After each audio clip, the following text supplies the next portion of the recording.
Headlines on Global Business. Travel boom as the Chinese New Year holiday draws to a close. China had witnessed a surge in both travel and entertainment. Strong connections. Digital economy is being utilized to enhance China's traditions and establish a deeper connection to the country's history and culture. And changing ranking, Japan's economy slipped below Germany's in 2023, making it the world's fourth largest economy. From CGTN headquarters in Beijing, this is Global Business. I'm Zheng Junfeng. China's Spring Festival is seeing a surge in both travel and entertainment. China Railway has handed over 230 million passenger trips halfway through the 40-day Spring Festival travel rush, which began on January 26th. A single-day record of nearly 14.25 million trips was reached on Wednesday, with an expected 15.2 million trips to occur today. To accommodate the high demand, over 1,200 extra trains have been deployed.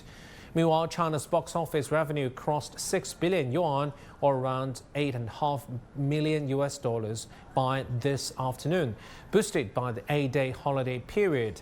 YOLO, a comedy, leads the earnings, followed by Pexus 2, a comedy drama.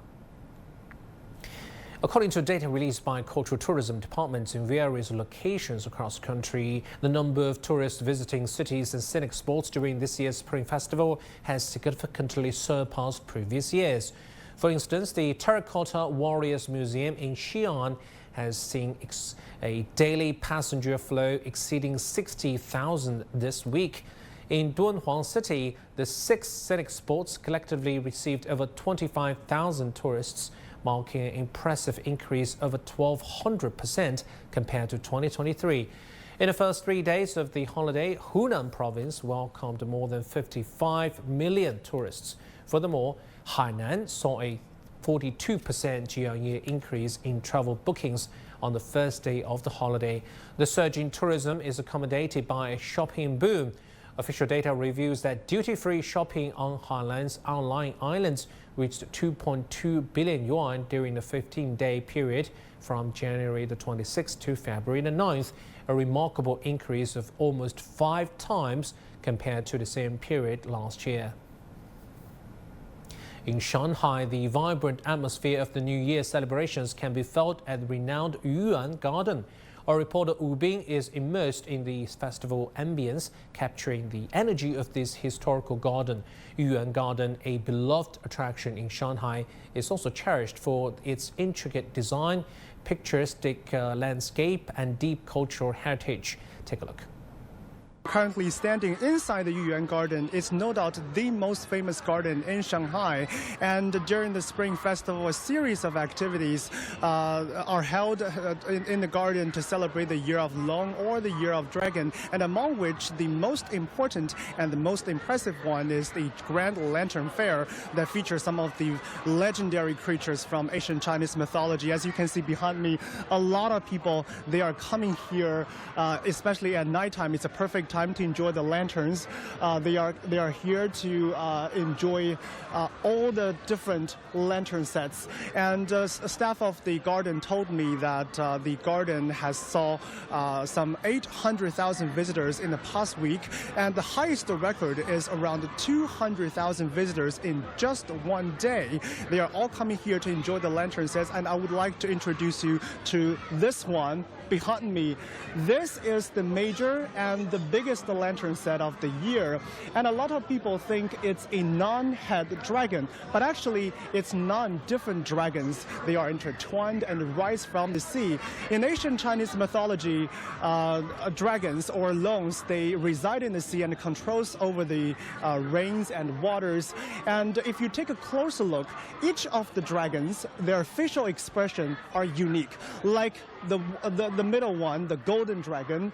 This one, the official expression looks like is the classic and traditional ones like we see all the time. It looks powerful and fierce. So this is sort of like a brother or a parent in a big family.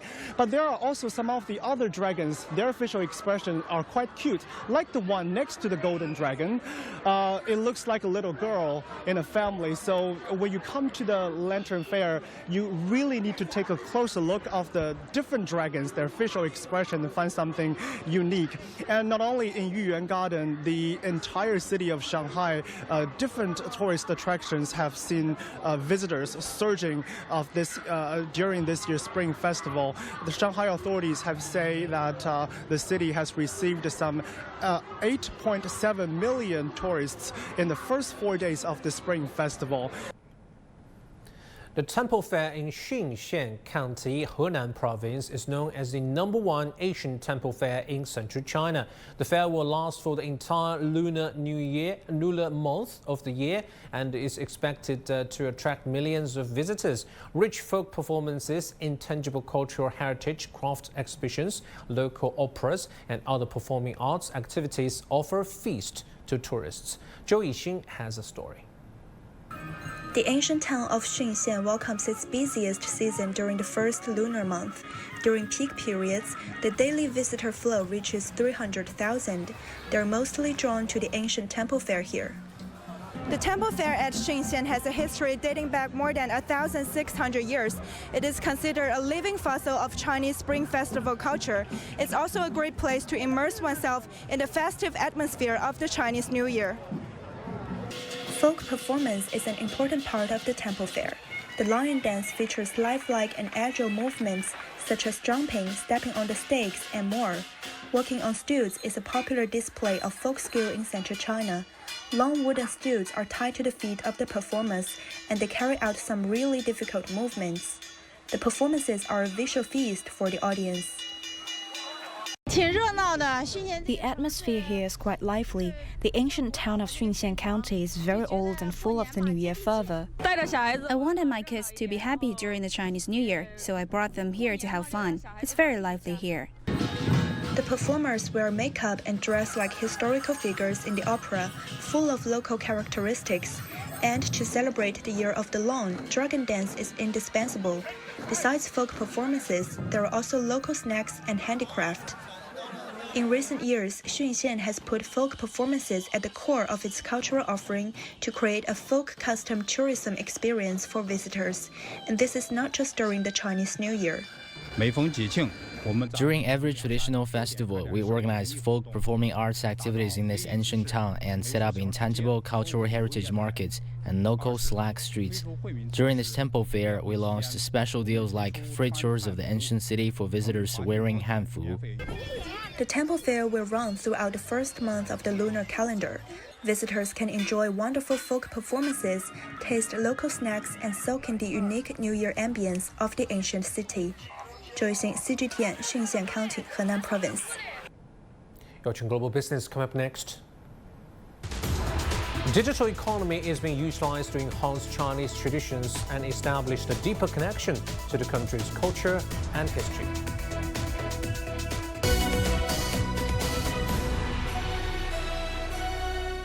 The Chinese New Year is about heartwarming homecomings. Dive into vibrant celebrations and traditions coming to life. Discover the allure of Long-inspired art. Savor festive flavors of reunion. Seeing blockbusters become part of cherished memories. The thrill of winter sports offer a unique festive gateway. This Chinese New Year, get to know new spending trends with our special series, Spending Smart, the Chinese New Year Boom. Only on CGTN.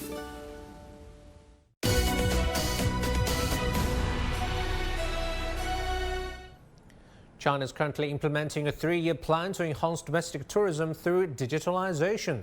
As part of this initiative, more than 90% of China's top-level tourist attractions, known as the 5A scenic spots, now offer online ticket booking services via smartphones. In addition to ticketing, other aspects of tourism, such as marketing and tourist attraction activities, are also being digitalized. For instance, local governments and tourist spots are leveraging short videos, social platforms, and online influencers to promote themselves. Furthermore, major museums and cultural relics are striving to create immersive experiences by utilizing digitalized exhibitions and artificial intelligence. The Longmen Grottoes in central China's city of Luoyang has been leading the way in adopting digital technology to enhance tourist experiences. Our reporter Hou Jing visited the Longmen Grottoes to find out how digital methods are helping modern people build a connection with the past. These colossal statues have resided at the Longmen Grottoes in Henan Province, central China, for over 1,500 years. Traditionally, it has been revered as a destination where people gather to make auspicious wishes. I'm now at Longmen Grottoes. Longmen in Chinese means the gate of Long. With the Chinese New Year of Long just around the corner, whispering your wishes to the Buddha here might enhance the likelihood of them coming true in the New Year of Long. 就和河南一样，就洛阳可能代表了河南的历史和文化，然后。 Luoyang has a very rich cultural heritage. The statues here have survived wind and rain to become what they are now. I think it's quite meaningful that they can be seen by people like me in modern times. It's really spectacular. You can't really find it anywhere else. It's really beautiful, really grand. Now with digital tools, visitors can not only observe these statue relics, but also their history, which is vividly presented. It connects traditional culture with technology, so it doesn't feel particularly distant and can be better understood. Beautiful. We saw obviously all of the work that went into making all of this. Looked pretty impressive. During the New Year holiday, Longmen Grottoes welcomed a total of 96.3 thousand tourists, marking a 38.5% increase compared to 2019 and a remarkable 221% increase compared to 2023. This signifies a prosperous beginning for cultural and tourism activities in 2024. It is anticipated that our scenic area will attract over 450,000 tourists during the Spring Festival. As a UNESCO World Cultural Heritage Site, Longmen Grottoes holds the distinction of being the first scenic spot in Henan listed on the international version of the online travel agent Ctrip. Additionally, it has introduced an English version of an intelligent voice guide, enabling overseas tourists to effortlessly grasp the cultural traditions of Longmen. The implementation of digital tools extends beyond spectacular shows and operational systems utilizing big data. It also serves to restore the integrity of these historical and cultural treasures. There are rarely detailed descriptions in textbooks, and the experience of visiting the site is vastly different. Upon visiting, I noticed that many of the heights of the statues are missing.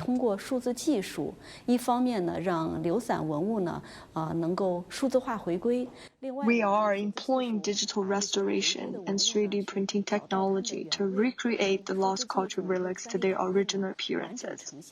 This enables statues' bodies and heads to be reconnected as they were originally. Numerous digital restoration exhibits showcasing our replicated cultural relics have been displayed in museums such as those in Shenzhen, Shanghai University, and even the National Museum. A single cultural relic can indeed be exquisite, but visually capturing the grandeur and vitality of Longmen Grottoes in exhibitions can be challenging. However, with the assistance of digital technology and 3D printing, it becomes possible to replicate an entire cave for exhibition purposes, effectively bringing the immovable Longmen Grottoes to visitors worldwide. 3D 打印呢，它就能让这个观众有这种洞窟的体验感。The Spring Festival or Chinese New Year is a time for family reunions. The wish I made here at the Longmen Grottoes is that everyone can have a safe and happy trip back home. Hou Jing, CGTN in Luoyang, Henan Province. For more discussions on the Chinese tourism sector's digitalization, let's bring our guest Andy Mok, a senior research fellow at the China Center for China and Globalization. Good to have you with us in the Chinese New Year, Andy. Happy Chinese New Year to you too, Junfeng. Right. The innovative, let's talk about the innovative measures that can be adopted in the cultural tourism industry to enhance people's engagement and satisfaction. Can you talk about that? Because you have many years' experience in digitalization. Absolutely, Junfeng. So the problem facing many tourist destinations in China, especially the most popular, well-known ones, is that there's both too much demand as well as not enough demand. So what this means is that, so first of all, there is global interest, so accessibility, making these tourism cultural resources available to more people is very important. At the same time, as we've seen if we've been to any of the major tourist destinations in China, like the Forbidden City, the Great Wall, Longmen Grottoes, etc., is that it can be very crowded. There's too many people.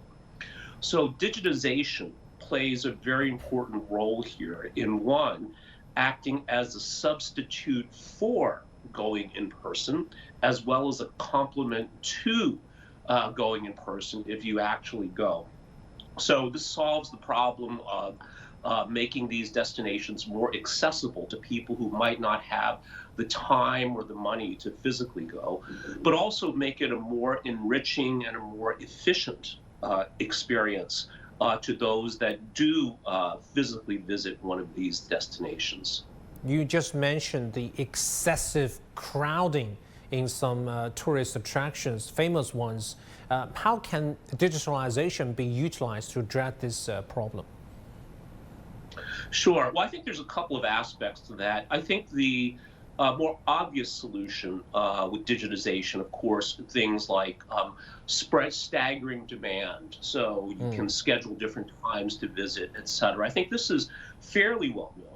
I think what's a little bit more interesting, though, Junfeng, is using digitization to enrich the experience. And here I think there's three key areas. The first is personalization. So making customized itineraries, customized activities. So, of course, we can think of somewhere like the Forbidden City, you have a personalized itinerary. But there's other ways to do this, too, to complement this. Say, customized musical playlists to play along with your activities is one area. Gamification, we all know how powerful gamification can be just because of how humans are wired, that this can create a much more engaging experience. And finally, social media, as we've heard, using short form online videos, other social media to share and engage an experience. So there's a joke that, if you didn't post this on social media, it didn't really happen. And, this is beneficial for the tourist and beneficial for the site as well. And again, as it creates greater awareness, greater engagement globally. Right. The actual body to exercise digitalization would be the cultural and tourism operation agencies. How can they be convinced that their investments in digital services are worthwhile, considering the increased investment, and they also need internal training? Sure. Well, I think, Junfeng, if we look at how other types of problems or opportunities like this have been successfully solved, I think that it's important that these institutions, whether they're a local government, whether they're a specific museum institution like the Forbidden City, is not to do it alone. The key is to build an ecosystem where everyone stands to gain something economically, branding-wise. And then if you can put this ecosystem together, I think that builds these synergistic effects that make it much more powerful. So, for example, we can think about things like building an app that provides an immersive virtual experience for a particular destination, like visiting the Terracotta Warriors or climbing the Great Wall. And as we think further along, it's not just an experience you would consume on a flat screen. It could be a virtual reality, even with haptic sensation, meaning there's a sense of touch, other senses, not just your eyes and your ears. So I think the key really is building an appropriate ecosystem that provides incentives for all of the players to do something in this space. Right. And I just read news about China's plan to encourage majority of its top tourist attractions to be digitalized in 3 years. It's a campaign. So imagine, how can we imagine the future with the digitalization? How would it impact the whole industry, the landscape and business models of these tourist attractions and the cultural tourism industry in the future? Will visitors just scan QR code for digital interfaces everywhere they go? I think certainly we're already seeing that, Junfeng, using QR codes, using other forms of digital access management.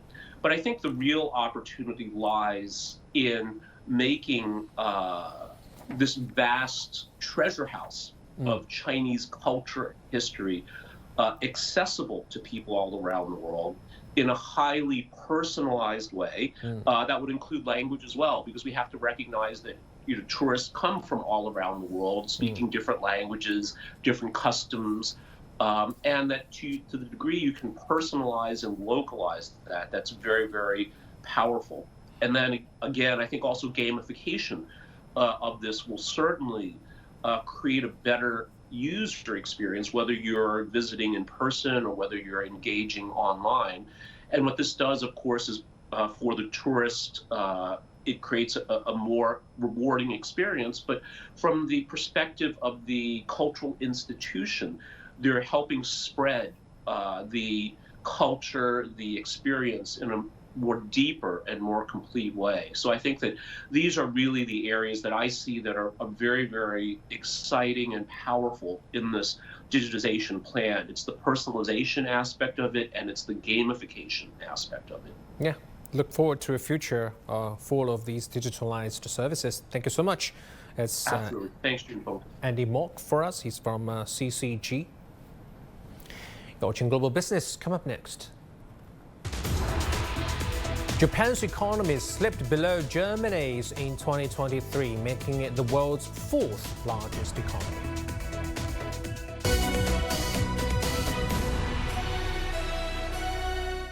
The world economy as we know it is about to change. Global Business reports highlight emerging markets, developing countries, and dynamic sectors worldwide. We feature top analysts and newsmakers to provide perspectives on every facet of business. From an on-the-ground perspective, we provide you with balanced and objective assessments. Fast, sharp, and insightful. Global Business, only on CGTN.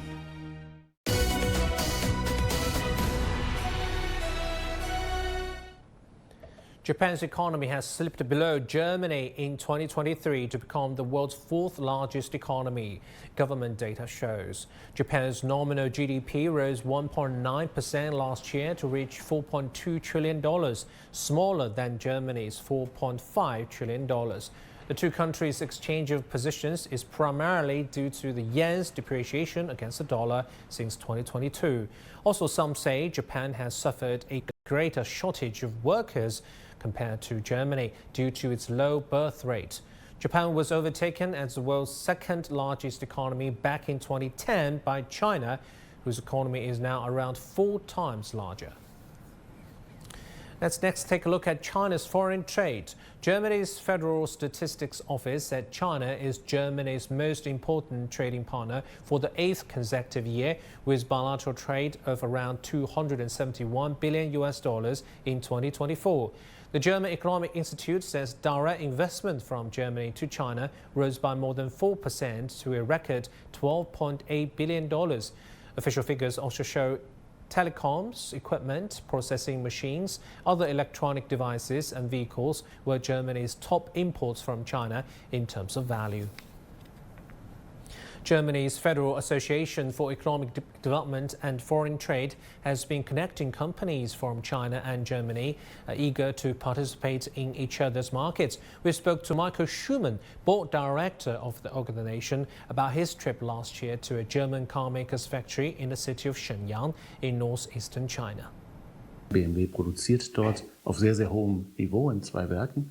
I'm impressed by the advanced digital infrastructure of the factory in Shenyang, and I believe that it will take years for Germany and Europe to catch up. The annual output in the factory exceeds 800,000 units, with some being exported. The manufacturing line is now 95% automated. And this is one of the main reasons why a lot of German enterprises decided to start their operations in China.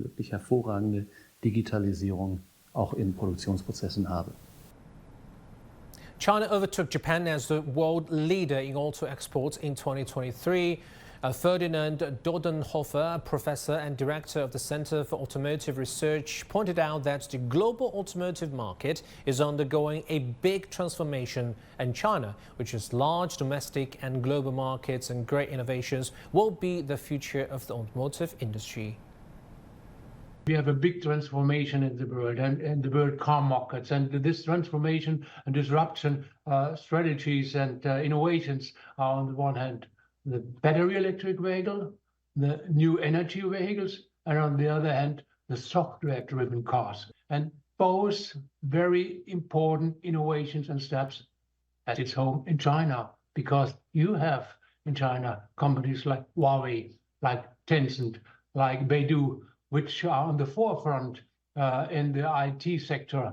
And on the other hand, you have the battery industry, with very, very strong and innovative companies like CATL, like BYD and FinDreams, like Gotion, like EV and others. So I'm pretty sure you have a big home market, the biggest home market, the biggest market in the world. So you can do and can create scale effects. And on the other hand, you have all the innovations we need to be successful in the car industry of tomorrow. So it's the Chinese century, which we look in the future in the automotive industry.